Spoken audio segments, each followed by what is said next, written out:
Hello everyone, मैं विनोद तोमर। स्वागत है आप सबका फिर से जय प्लस में, है ना। तो हम लोग कर रहे हैं पैराबोला और this is lecture two of parabola. तो आज बेसिकली हम लोग पैराबोला को स्टार्ट करेंगे, है ना।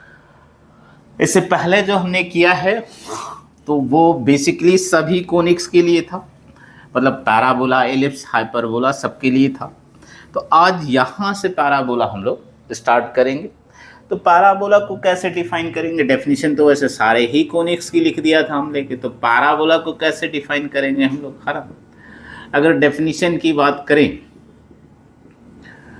तो डेफिनेशन क्या होना चाहिए? सेम वही, है ना, कि एक फिक्स लाइन, एक फिक्स पॉइंट, फिक्स्ड पॉइंट और फिक्स्ड लाइन से जो डिस्टेंस है उसका रेशियो कांस्टेंट, और वो कांस्टेंट हमने कहा था इसेंट्रिसिटी होगा, उसकी वैल्यू बस 1 हो जाए।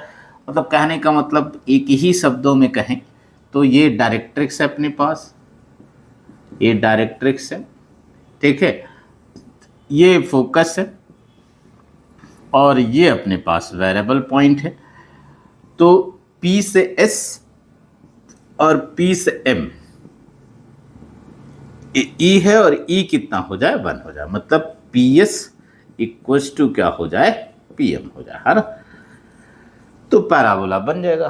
तो ये बहुत ही इंपॉर्टेंट है, ध्यान रखा इस बात का, क्या कि पैराबोला पर अगर कोई पॉइंट रहा, पैराबोला पर अगर कोई पॉइंट रहा तो उसकी फोकस से डिस्टेंस और डायरेक्ट्रिक्स से डिस्टेंस ऑलवेज क्या होंगे? इक्वल होंगे, है ना। ठीक है, ये बहुत बार यूज करेंगे हम लोग कि अगर पैराबोला पर कोई पॉइंट है तो उसकी फोकस से डिस्टेंस और डायरेक्ट्रिक्स से डिस्टेंस क्या होनी चाहिए? इक्वल होना चाहिए। ओनली देन, ठीक है, पैराबोला पे कोई पॉइंट हो सकता है। तो आओ जरा स्टैंडर्ड इक्वेशन ऑफ पैराबोला लिखने की कोशिश करते हैं आज, है ना। तो देखते हैं। अच्छा, standard equation of parabola, standard equation of parabola लिखना है अपने को, है ना। तो अभी तो हमने, है ना, लेक्चर 1 जो था अपना, उसमें जस्ट कहा था किसी भी डायरेक्ट्रिक्स की इक्वेशन, सॉरी, किसी भी कोनिक की इक्वेशन चाहिए तो for the basic requirements are there. एक तो हमें क्या चाहिए? फोकस चाहिए, ठीक है, दूसरा डायरेक्ट्रिक्स चाहिए और तीसरा इसेंट्रिसिटी चाहिए। तो इसेंट्रिसिटी पैराबोला के केस में ऑलवेज 1 है, तो वो तो फिक्स ही हो गया। मतलब बेसिकली अब अपनी रिक्वायरमेंट है फोकस और डायरेक्ट्रिक्स, है ना। अच्छा, अभी जो हम लोग इस इक्वेशन लिख रहे हैं इसमें जो पैराबोला, अच्छा कुछ डेफिनेशंस हैं जो कि कॉमन डेफिनेशंस हैं जिनको हमें, ठीक है, समझ के रखना चाहिए, ठीक है, और वो यहाँ से समझने की कोशिश करेंगे। तो पहले लेकिन ये समझ लेते हैं कि एक्सिस क्या होता है। एक्सिस क्या होता है? तो जो लाइन, है ना, फोकस से पास होती है और डायरेक्ट्रिक्स पे परपेंडिकुलर होता है उसको एक्सिस कहते हैं। This is common for all conic, है ना, this is common for all conic. Axis क्या होगा? द लाइन पासिंग थ्रू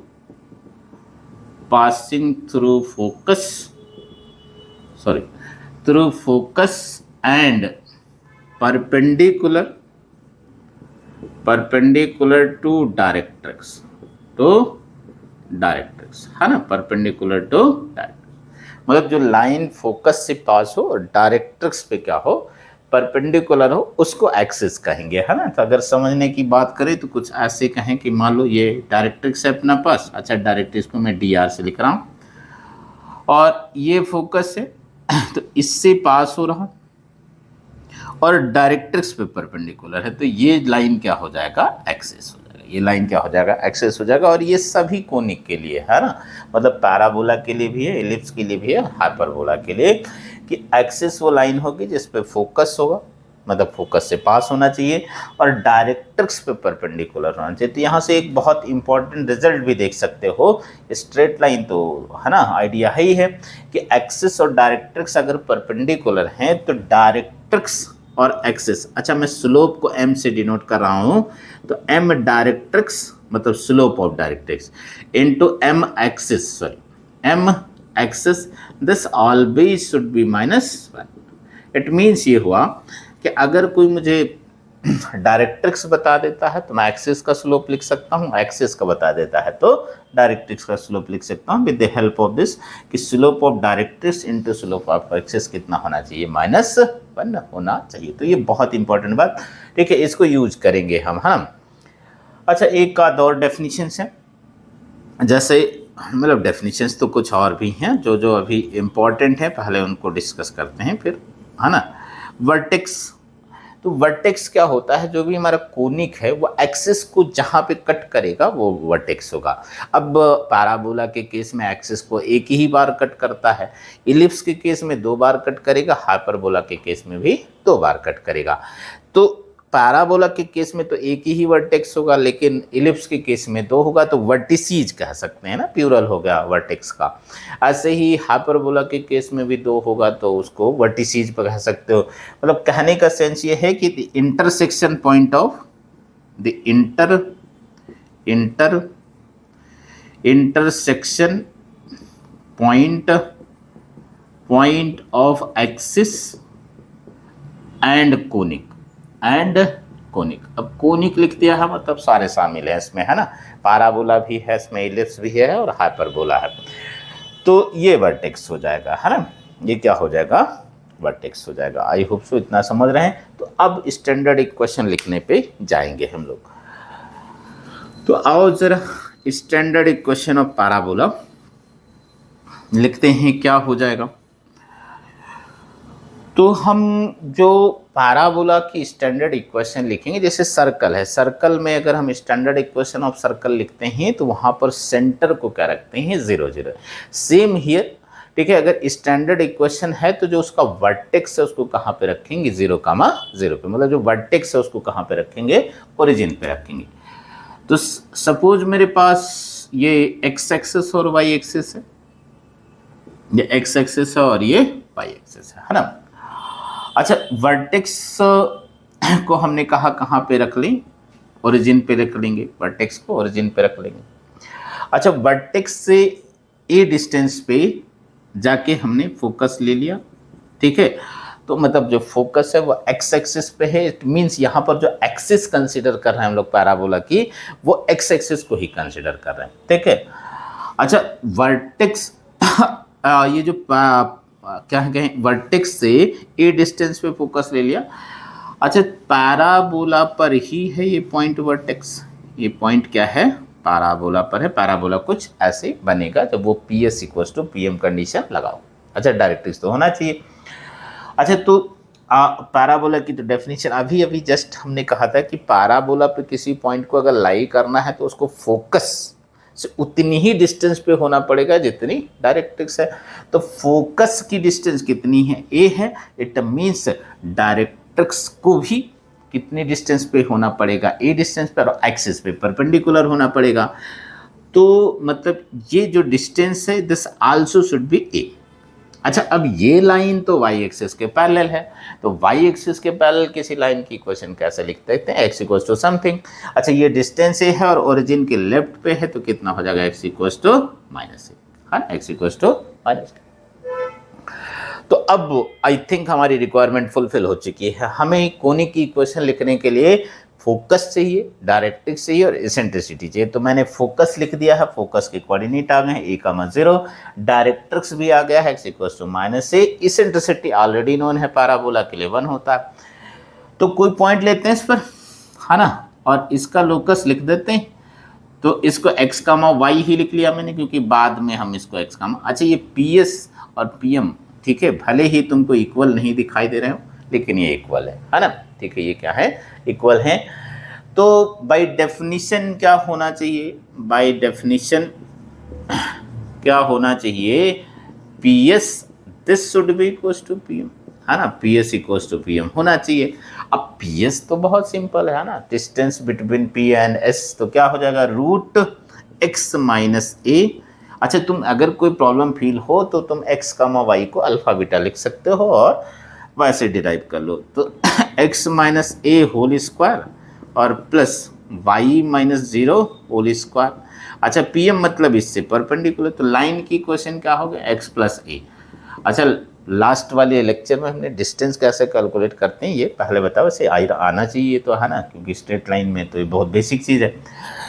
तो इससे इसकी डिस्टेंस तो कैसे आ जाएगा, है ना, x 1 इंटू एक्स आ जाएगा, तो x ही आ गया। अच्छा y वाला टर्म ही नहीं है तो 0 इंटू वाई, तो 0 इंटू वाई और प्लस c की जगह a है अपॉन x का कोफिशिएंट कितना है, ठीक है 1 है, और प्लस y का कोफिशिएंट 0। आई होप सो इसमें कोई प्रॉब्लम नहीं है। लाइन की का डिस्टेंस कैसे लिखते हैं, ax1 plus by1 plus c, तो a यहाँ पर 1 है, मतलब a जो उसमें हम स्टैंडर्ड बोलना है वो x का कोफिशिएंट 1 है, y का कोफिशिएंट 0 है, और c की जगह a लिखा हुआ। बस अब कुछ नहीं, अब तो आ गया, ठीक है। स्क्वायर कर लेते हैं c का, स्क्वायर कर देंगे तो कितना आ जाएगा, x minus a whole square plus y square, और this finally reduces to what, x mod x plus a, और मॉड का स्क्वायर लिखो, ठीक है, तो भी x स्क्वायर आता है, x स्क्वायर ही लिख सकते हैं सिंपली। तो x प्लस ए का होल स्क्वायर आ गया, है ना। तो अब इसको उधर ले आओ, तो y square equals to x plus a whole square और minus x minus x minus a whole square, a square minus b square लगा दो तो ये सिंप्लीफाई होकर आ जाएगा 4ax, कितना आ जाएगा 4x। तो पैराबोला की स्टैंडर्ड इक्वेशन आ चुकी है अपने पास, y square equals to 4x। अच्छा ए जो है यहाँ पर डिस्टेंस लिया था हमने, तो ए को ऑलवेज क्या होगा, पॉजिटिव होगा। इसको बहुत ब्रीफली ध्यान रखा है ना कि ए ऑलवेज क्या होगा, पॉजिटिव, मतलब Y square equals to 4x लिखा है तो पैराबोला जो है वो राइट हैंडेड ओपन हो रहा है और ए हमेशा क्या है, पॉजिटिव। तो जब भी हम है ना कंपेयर करें पैराबोला की इक्वेशन को, तो है ना keep this thing in mind, A should be positive, A should be positive, otherwise गलती हो सकती है। तो ये गलती नहीं करना है कि ए को हमेशा क्या रखना है, पॉजिटिव, मतलब ए पॉजिटिव ही होगा। तो स्टैंडर्ड इक्वेशन आ गई, फिर से एक बार नोटिस करते हैं इस पैराबोला के लिए क्या क्या अभी तक, ठीक है, जो हमने, ठीक है, अभी नोन है हमें। एक तो वर्टेक्स नोन है, इसका वर्टेक्स क्या है 0,0, इसका फोकस नोन है a,0 है, इसकी डायरेक्ट्रिक्स नोन है x plus a equals to 0, ये बातें नोन है, ठीक है। एक और दो चीज़ें नोन है हमें, ठीक है। जो एक्सिस है यहाँ पर यही है, तो एक्सिस x एक्सिस है, तो x एक्सिस की इक्वेशन कैसे लिख सकते हो, y इक्वल्स टू 0। अच्छा अगर इसको नोटिस करो तो जो y एक्सिस है इसको वर्टेक्स पे टच कर रहा है, तो y एक्सिस जो इसको वर्टेक्स पे टच कर रहा है, ठीक है, तो उसको क्या बोलेंगे, टेंजेंट एट वर्टेक्स। तो this is tangent at vertex.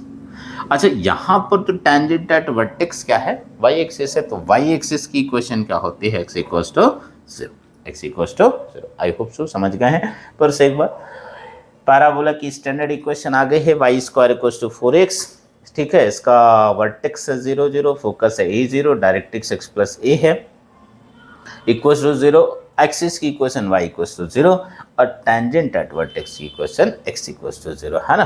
तो ये स्टैंडर्ड इक्वेशन के लिए एक बहुत इजी सा क्वेश्चन करेंगे, है ना, एक बहुत इजी सा क्वेश्चन इन बातों बस समझने के लिए। तो आओ जरा देखते हैं। सपोज मेरे पास ये पैराबोला है, y square equals to 16x। अब इसके लिए मैं अगर, ठीक है, कहूँ कि इसका फोकस बताओ, वर्टेक्स बताओ, डायरेक्ट्रिक्स बताओ, एक्सिस बताओ, टेंजेंट एट वर्टेक्स बताओ, तो ये तो वही वाला पैराबोला है जो जस्ट अभी लिखा हमने, y square equals to 4x।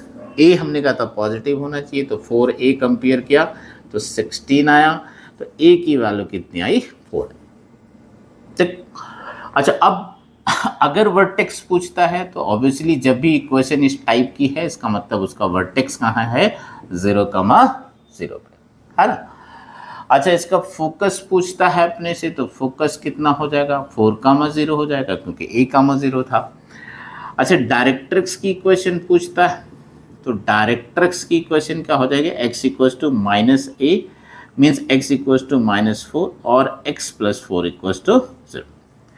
अच्छा इक्वेशन ऑफ एक्सिस पूछता है, इक्वेशन ऑफ एक्सिस, तो एक्सिस क्या था, x एक्सिस, तो x एक्सिस को रिप्रेजेंट करते हैं y इक्वल्स टू 0 से। अच्छा equation of tangent at vertex पूछता है, equation of tangent at vertex, तो tangent at vertex y axis है यहाँ पर, तो वाई एक्सिस को कैसे रिप्रेजेंट करते हो, एक्स इक्वल्स टू 0 इक्वेशन के फॉर्म में, है ना। ठीक, तो आई होप सो इतना तो क्लियर हो गया होगा कि अगर ये वाला पैराबोला है हमारे पास y square equals to 4x, तो इसका वर्टेक्स 0 0 होगा, focus 4 0, direct x equals to -a, axis y equals to 0, tangent at vertex x equals to 0। थोड़ा आगे बढ़ते हैं, कुछ और है ना टर्मिनोलॉजी है इस पैराबोला के लिए, पहले इसी के लिए डिस्कस कर लेते हैं, फिर और ओरिएंटेशंस पे जाते हैं, है ना। तो अभी पैराबोला अपने पास ये आ गया था, इक्वेशन आ गई थी y square equals to 4ax, y square equals to 4x, ये था y square equals to 4x। Focus इसका था अपना a,0, डायरेक्ट्रिक्स था x इक्वल्स टू -a, है ना, या x plus a equals to 0। ये वर्टेक्स था, b से डिनोट कर रहा हूँ, वैसे तो ये ओरिजिन है, उसे लिख सकते हो तुम 0,0 तक। ओके अच्छा, एक ये और टर्मिनोलॉजी है कॉर्ड, तो कॉर्ड तो वैसे बहुत है ना बेसिक आइडिया है कि कोई भी कर्व लो तो उस पर 2 पॉइंट ज्वाइन कर दो, है ना। अच्छा 2 पॉइंट ज्वाइन कर दोगे तो एक स्ट्रेट लाइन आ जाएगा, और कर्व पे पॉइंट लिए हैं तो उसको कॉर्ड बोलते हैं। अच्छा यहाँ पे हम बात करते हैं बेसिकली डबल ऑर्डिनेट की, डबल ऑर्डिनेट। अच्छा डबल ऑर्डिनेट क्या है, अच्छा उससे पहले एक छोटी सी बात समझने की कोशिश करें, जैसे ये वाई स्क्वायर को 4x है, तो अगर तुम मान लो है ना ये वाला पैराबोला ले लो थोड़ी देर के लिए, थोड़ी इजीली देख पाएंगे, Y square equals to 8x है।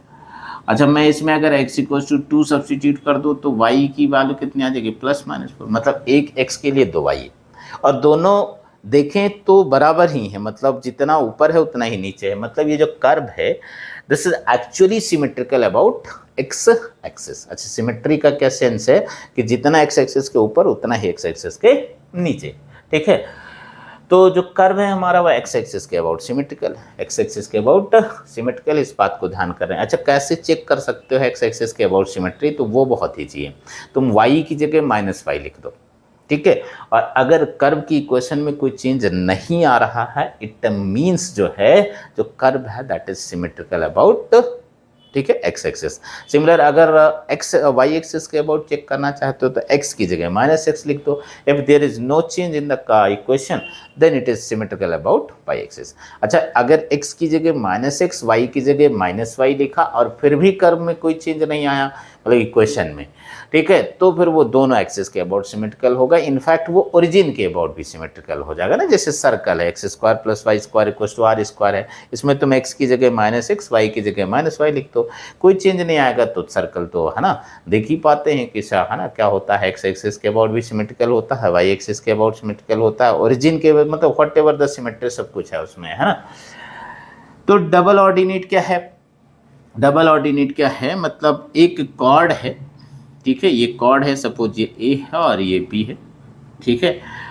अच्छा ए बी जो है ये कॉर्ड है, ये एक्सिस पे परपेंडिकुलर होना चाहिए, एक्सिस पे परपेंडिकुलर होना चाहिए, है ना। मतलब क्या कह सकते हैं, कॉर्ड है ना, chord which is perpendicular to, chord which is perpendicular to axis, है ना। तो ये डबल ऑर्डिनेट होगा, है ना। अच्छा पैराबोला है तो ऑब्वियसली ये वाला जो लेंथ होगा वो ये लेंथ दोनों बराबर होंगे, मतलब अगर इसको टी कह दें तो ये भी टी हो जाएगा, है ना, ठीक है। तो ऑर्डिनेट डबल हो गया, ऑर्डिनेट डबल हो गया। अच्छा इसी को अगर मैं शिफ्ट कर देता हूँ कहाँ पर, है ना, फोकस पे, मतलब ये जो डबल ऑर्डिनेट है इसको पास करा दिया मैंने फोकस से, ठीक है। तो इसी का स्पेशल केस हो गया, तो इसको क्या कहते हैं हम लोग, लेटस रेक्टम। ये क्या है, लेटस रेक्टम। तो लेटस रेक्टम क्या होगा, इनफैक्ट डबल ऑर्डिनेट ही है व्हिच पासेस थ्रू फोकस, या कह सकते हो any chord which is perpendicular to axis and passes through focus, है ना। तो ऐसे लिख रहा हूं मैं, double ordinate, double ordinate, ordinate passing through focus, through focus, ये क्या हो जाएगा, double ordinate. I hope so समझ रहे हैं, ठीक है, मतलब कॉर्ड जो कि फोकस से पास होती है, ठीक है। और एक्सिस पे परपेंडिकुलर होगा वो डबल ऑर्डिनेट। अच्छा, इसकी अगर लेंथ लिखना चाहें हम लोग लेटस रेक्टम की तो कैसे लिख सकते हैं, तो बहुत ईजी है। ठीक है, हमने डेफिनेशन ही लिखा कि पैराबोला पर किसी पॉइंट को अगर लाई करना है तो फिर उसकी फोकस से डिस्टेंस और डायरेक्ट्रिक्स से डिस्टेंस इक्वल होना चाहिए। तो आओ जरा देखते हैं, ये डिस्टेंस कितना था, ए था अपने पास, और ये वाला डिस्टेंस भी कितना था, ए था। तो ये पॉइंट एल तो है पैराबोला पर, तो मैं अगर इससे परपेंडिकुलर ड्रॉ कर दूं, मान लो ये एल एन कहता हूं, तो जो एल एन है वो ए प्लस ए हो गया, है ना। ए प्लस ए मीन्स ये जो टोटल डिस्टेंस हो गया एल एन, ये कितना हो गया, 2a हो गया। अच्छा, अगर ये 2a हो गया तो इसको 2a होना पड़ेगा, क्योंकि ये तो पैराबोला पर है पॉइंट, है ना। तो एल एस को भी उतना ही होना पड़ेगा, मतलब इसको भी 2a होना पड़ेगा।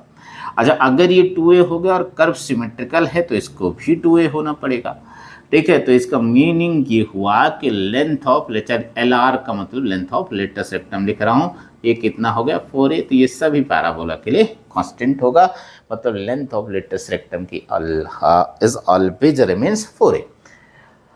अच्छा, कोऑर्डिनेट भी लिख सकते हैं इनके हम लोग बहुत इजीली। अब तो ये एक्स कोऑर्डिनेट इसका ये ऐसे ही वाई एक्सिस के पैरेलल गए तो एक्स तो चेंज नहीं होगा। अच्छा, इतना डिस्टेंस 2a है तो ये a 2a हो जाएगा, और ये वाला कितना होना चाहिए, a कमा माइनस 2a हो जाना चाहिए, है ना। ठीक, आई होप सो समझ गए हैं। फिर से एक बार, length of latus rectum 4a आ जाएगा, और एंड ऑफ लेटस रेक्टम इनको कहेंगे तो ये a 2a और a कमा माइनस 2a आ गया। आई थिंक समझ रहे हैं, ठीक है। ठीक, अच्छा, किसी भी कॉर्ड की जो कि फोकस से पास करा देंगे तो उसको फिर क्या कहेंगे, फोकल कॉर्ड। मतलब कोई भी कॉर्ड लिया, है ना, ठीक है, परपेंडिकुलर होना नेसेसरी नहीं है, तो any cord passing through focus वो क्या हो जाएगा, फोकल कॉर्ड हो जाएगा।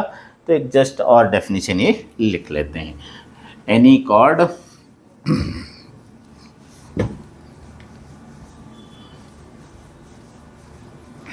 फोकल कॉर्ड क्या हो जाएगा, फोकल कॉर्ड है ना, any cord passing through focus, any cord passing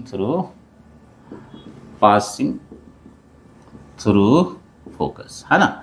कोई भी कॉर्ड लिया जो कि फोकस से पास हो रहा है तो वो क्या हो जाएगा, सपोज ये पैराबोला और ये फोकस है, तो ये जो कॉर्ड है सपोज, है ना, पी क्यू और ये एस, तो पी एस क्यू क्या हो जाएगा, दिस इज क्यू, है ना, पी एस क्यू क्या हो जाएगा, फोकल कॉर्ड हो जाएगा, है ना। आई होप सो समझ गए। एक छोटा सा क्वेश्चन और करते हैं, बस छोटी छोटी ये बातें समझने के लिए कुछ और बातें यहाँ से डिस्कस कर पाएंगे फिर हम लोग, कि जैसे मेरे पास ये पैराबोला है y square equals to suppose 32x, है ना। अब अगर मुझसे कोई पूछ लेता है कि इसका लेटस रेक्टम की लेंथ बताओ और एंड ऑफ लेटस रेक्टम बताओ, है ना, और जो क्या कहें लेटस रेक्टम है उसकी इक्वेशन भी बताओ, है ना। ये तीन बातें, एक तो लेंथ ऑफ लेटस रेक्टम बताओ, दूसरा एंड ऑफ लेटस रेक्टम बताओ, तीसरा इक्वेशन ऑफ लेटस रेक्टम बताओ, इक्वेशन ऑफ लेटस रेक्टम। ये तीन चीजें, है ना। तो अभी लिखा था हम लोगों ने, है ना, जस्ट कि अगर मैं इसको कंपेयर कर दूं Y square equal to 4ax से, तो 4a तो 32 होना चाहिए, तो a की वैल्यू कितनी होनी चाहिए, 8। तो एंड ऑफ लेटेस्ट रेक्टम की लेंथ तो हमने कहा है ना कितना रहेगा, 4a ही रहेगा, तो दिस रिमेन्स 32। अच्छा, एंड ऑफ लेटेस्ट रेक्टम अभी लिखा था हम लोगों ने, end of latus rectum this was a, 2a और a, -2a। तो a तो नोन है अपने पास, तो कितना है ये 8, 16 और ये 8, -16। आई होप सो समझ रहे हैं। अच्छा, इक्वेशन ऑफ लेटेस्ट रेक्टम इसको ऐसे देखो तुम, तो ये पैराबोला है, फोकस कितना है 8, 0 है, ठीक है। ये लेटेस्ट रेक्टम है अपने पास एल एस एल डैश, ये 8, 0 है। तो जो लेटेस्ट रेक्टम है that is actually parallel to y axis. तो एक्स वाई एक्सिस के पैरेलल लाइन की इक्वेशन कैसे लेते हैं, एक्स इक्वल्स टू समथिंग। अच्छा, ये कितने डिस्टेंस पे है, 8 डिस्टेंस पे है, तो क्या हो जाएगा, इक्वेशन ऑफ लेटेस्ट रेक्टम कितना आ जाएगा, x equals to 8। I hope so समझ गए, ठीक है, x इक्वल्स टू 8। तो ये इतनी बातें, ठीक है, ध्यान रखा। अच्छा, कुछ ऑब्जर्वेशंस हैं जो सभी पैराबोला के लिए काम कर जाएगा, मतलब ऑब्जर्व यहाँ से कर रहे हैं हम लोग, लेकिन काम तो सभी के लिए कर जाएगा। तो आओ जरा उनको समझते हैं, ठीक है, फिर अदर ओरिएंटेशंस पे जाएंगे हम लोग, है ना। जैसे एक बार फिर से मैं ड्रॉ कर लेता हूँ पैराबोला, थोड़ा देख पाना इजी होगा अपने लिए, है ना। देखो जरा ये देखो, parabola y square equals to 4ax है, ये रहा Y square equals to 4x, ठीक है। थोड़ा डायग्राम बढ़िया नहीं है बट है ना, समझ लिया। Y square equals to 4x ये हो गया। अच्छा ये वाई एक्सिस था, ये एक्स एक्सिस था, फोकस हमारा यहाँ पर था a,0 और डायरेक्ट्रिक्स था x plus a equals to 0, ये डिस्टेंस भी a था, ठीक है। ये डिस्टेंस a है ये, ठीक। तो यहाँ पर जो एक्सिस है, एक्सिस क्या है, वो x एक्सिस है, ठीक है। ये तो हमने कहा। अच्छा नोटिस करने वाली बात क्या, एक तो मैंने बता दिया कि जो डायरेक्ट्रिक्स है, ये डायरेक्ट्रिक्स से डायरेक्ट्रिक्स और एक्सिस दोनों परपेंडिकुलर है, तो ये पहली नोटिसेबल थिंग है कि डायरेक्ट्रिक्स, अच्छा दो लाइन अगर परपेंडिकुलर हो तो उनके स्लोप का प्रोडक्ट -1 होना चाहिए। तो m directrix into m axis ये कितना होना चाहिए, -1। ये पहला, वैसे पहले भी बता दिया हमने। m का मतलब स्लोप से है ना, यहाँ से m को कैसे जाओ, m मीन्स क्या है, स्लोप।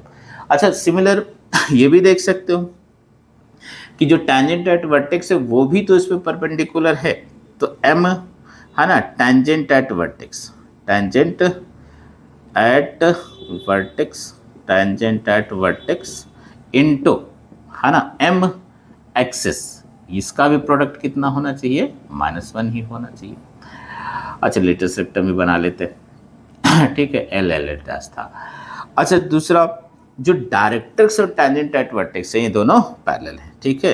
तो m directrix into m tangent at vertex ये सेम होना चाहिए, दो लाइंस पैरेलल हैं, m tangent at vertex, sorry vertex ये सेम होना चाहिए। अच्छा ये लेटेस्ट रेक्टम भी इसी के पैरेलल है, तो this is also equals to m latus rectum लिख रहे हैं, m लेटेस्ट रेक्टम, है ना।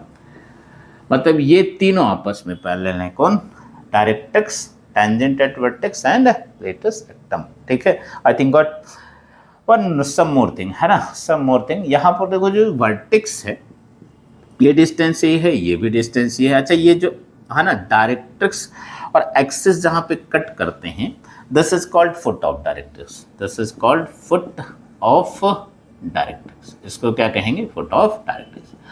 तो बहुत ही इजीली नोटिस कर सकते हैं, ये ए है, ये ए है, मतलब जो वर्टेक्स है that is always mid point of foot of directrix and focus. तो ये है ना फोर्थ थिंग क्या है कि vertex is mid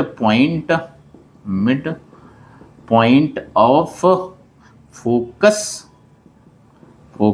and foot of directrix, है ना, फुट ऑफ डायरेक्ट्रिक्स ये नोटिसेबल है ना। अच्छा ये सब क्वेश्चन करने में काम आ जाएगा हमें, ठीक है। पैराबोला कैसे भी हो ये चीज़ें तो फिक्स ही रहेंगे ना, ठीक है। ये लेंथ थोड़ी बदलने वाली, ये लेंथ थोड़ी बदलने वाली, हाँ लेंथ तो सेम ही रहेगा। अच्छा दूसरा कि अगर ये डिस्टेंस ए है और ये ए है, लेंथ ऑफ लेटेस्ट रेक्टम था मेरे पास 4a, तो मतलब इसी का डबल है, ठीक है। तो मैं लेंथ ऑफ लेटेस्ट रेक्टम को मैं ऐसे भी लिख सकता हूँ, आई होप सो यहाँ लिखते हैं लेंथ ऑफ लेटेस्ट रेक्टम को तुम ऐसे भी लिख सकते हो 2 into distance between focus and directrix, ऐसे लिख सकते हैं। अच्छा वन मोर थिंग, ये ए है, ठीक है, और लेंथ ऑफ लेटेस्ट रेक्टम ये 6 पॉइंट होगा, है ना। लेंथ ऑफ लेटेस्ट रेक्टम 4 है तो इसको ऐसे भी लिख सकते हो, है ना। लेंथ ऑफ लेटेस्ट रेक्टम को 4 इंटू डिस्टेंस बिटवीन, ठीक है, focus and tangent at vertex,